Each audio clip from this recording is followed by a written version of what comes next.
12,651 ఓట్ల భారీ లీడ్ నవీన్ యాదవ్ సొంతం చేసుకున్న పరిస్థితి. ఆల్రెడీ సెలబ్రేషన్ స్టార్ట్ అయిపోయాయి కాంగ్రెస్ సర్కిల్స్ లో. నవీన్ యాదవ్ ఇంటి దగ్గర కూడా బాణసంచా కాలుస్తూ సంబరాలు చేసుకుంటున్న సిచ్యుయేషన్ ఉన్నట్లుగా మనకు తెలుస్తోంది. మనతో ప్యానెల్లో జాయిన్ అవుతున్నారు విశ్లేషకులు ప్రొఫెసర్ శేషు గారు, బీజేపీ నుంచి ప్రేమేందర్ రెడ్డి గారు మనతో జాయిన్ అవుతున్నారు. వెల్కమ్ అండి ప్రేమేందర్ రెడ్డి గారు, శేషు గారు. ఫస్ట్ ప్రేమేందర్ రెడ్డి గారు, మీ కామెంట్ తీసుకుంటా నేను. ఏంటి కాంగ్రెస్ లీడ్ మీద, ఇప్పుడుకున్న లీడ్ మీద ఏమి కామెంట్ చేస్తారు? బీఆర్ఎస్ చేసిన ప్రచారం, బీఆర్ఎస్ ఇప్పుడు మాట్లాడుతున్న మాటలు, విపరీతంగా అధికార దుర్వినియోగానికి పాల్పడ్డారని చెప్పి మాట్లాడుతున్నారు. వీటితో పాటు ఎక్కడ బీజేపీ? ఇది ఈ ఫలితం ఊహించిందే, ఇది కొత్తగా ఇప్పుడు మనం అనుకునేది లేదు. గత వారం రోజుల నుంచి కూడా మనకు ఉన్న పరిస్థితి కనిపిస్తున్నది. చివరి మూమెంట్ లో సరే కాంగ్రెస్ పార్టీ రూలింగ్ పార్టీగా ఈ ఎన్నిక ప్రతిష్టాత్మకంగా తీసుకొని ఏమేం చేయాలనో అవన్నీ కూడా చేయడం జరిగింది. ముఖ్యమంత్రి గారు ఎట్లయినా చేసి గెలవాలనే ఉద్దేశంతో దీనికోసం జాతీయ స్థాయి అధిష్టానం కూడా ఈ ఎన్నిక గెలవడం కోసం అనేక పావులు కదిపారు. సరే ఎన్నికలు అన్నప్పుడు వ్యూహాలు ఉంటాయి, కదపడంలో నేను తప్పని అనలేదు. కానీ ప్రజలు కూడా ఏంటంటే ఇంకా రూలింగ్ లో ఉన్నారు కాబట్టి ఇంకా 3 రోజుల పాటు అనేక ఉద్దేశంతో చేశారు. కాంగ్రెస్ పార్టీ ఒకటి మజ్లిస్ అభ్యర్థిని తీసుకొని పెట్టుకోవడం, తర్వాత ఇదే ఎన్నిక కోసం అజారుద్దీన్ గారిని తీసుకొచ్చి మంత్రి చేయడం, తర్వాత అధికారాన్ని ఉపయోగించడం, విచ్చలవిడిగా డబ్బు, మిగతా ప్రలోభాలు ఇవన్నీ కూడా జరిగినాయి. కాబట్టి బై ఎలక్షన్ కాబట్టి ఈ యొక్క ఎన్నిక కాంగ్రెస్ పార్టీ గెలిచిందని నా ఉద్దేశం.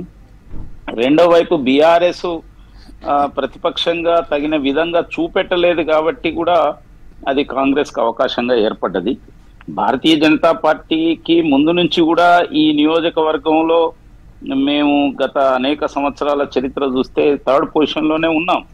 ఒక పార్లమెంట్ ఎన్నికల్లో మాకు ఎక్కువ ఓట్లు వస్తున్నాయి. బట్ సార్ ప్రెస్టీజియస్ కదా కేంద్ర మంత్రి కిషన్ రెడ్డి, నేను కాదని పార్లమెంట్ నియోజకవర్గ పరిధిలో కాబట్టి మేము ఏ ఎన్నికైనా ప్రెస్టేజ్ గానే తీసుకుంటాం. జిహెచ్ఎస్ఎం ఎన్నికలు కానీ, sarpanch election, ward member election కూడా ప్రెస్టేజ్ గానే తీసుకుంటాం. మేము మా వైపు ఉన్న యొక్క ఆలోచనను, మా వైపు ఉన్న యొక్క సిద్ధాంతము, మేము అనుకున్న యొక్క విషయాలను ప్రజల ముందు పెట్టడంలో ఎక్కడ కూడా మేము వెనక ముందు వెళ్ళాం.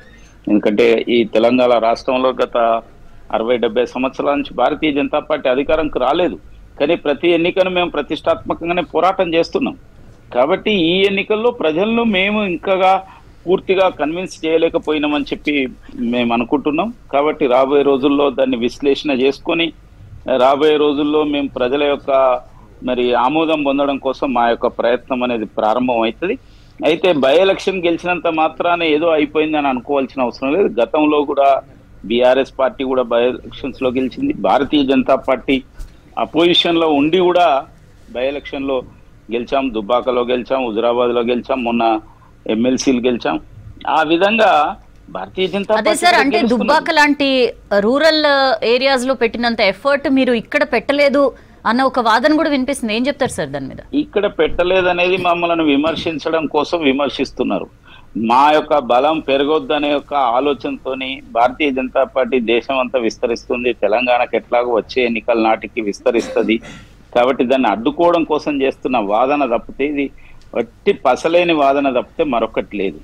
ఎందుకంటున్నామంటే ఇక్కడ ఉన్న యొక్క డెమోగ్రఫీ ఇట్ ఇస్ డిఫరెంట్. ఇటు ఒక దాదాపు 1,40,000 మైనార్టీ ఓట్స్ ఉన్నాయి. తర్వాత జూబ్లీహిల్స్, పేరుకే జూబ్లీహిల్స్, కానీ అక్కడ ఉన్న యొక్క అనేక రకాల యొక్క పరిస్థితులు ఇవన్నీ కూడా ఉన్నాయి. ఆ పరిస్థితిలో సైతం భారతీయ జనతా పార్టీ రాజీ లేని పోరాటం చేశాం. అందరికీ సాక్ష్యం మీడియా కార్యకర్తలు, మేము ఎవరో మెప్పు పొందవలసిన అవసరం లేదు. కానీ అడుగడుగున మా కార్యకర్తలు తీవ్రమైన యొక్క పోరాటం చేసినప్పటికీ కొన్ని ఎన్నికల్లో ఎలా ఉంటాయంటే 2 పార్టీల మధ్యన గట్టి పోటీ ఉన్నప్పుడు 3వ పార్టీని ప్రజలు అంత పరిగణలోకి తీసుకోరు. గతంలో మనం హుజురాబాద్ చూసాం. హుజురాబాద్ లో కాంగ్రెస్ పార్టీకి 5-6 వేల ఓట్లు వచ్చినాయి. దాని అర్థం కాంగ్రెస్ పార్టీ భారతీయ జనతా పార్టీకి ఓట్లు వేయించిందని కాదు. ప్రజలు ఆ విధంగా స్పందిస్తారు. ఇక్కడ కూడా స్పందించారు. తప్పక మేము ఆలోచిస్తాం. కానీ దేశవ్యాప్తంగా బీహార్ లో వస్తున్న యొక్క ఇవాళ ఫలితాలు భారతీయ జనతా పార్టీకి బూస్టప్. కాంగ్రెస్ పార్టీ దేశంలో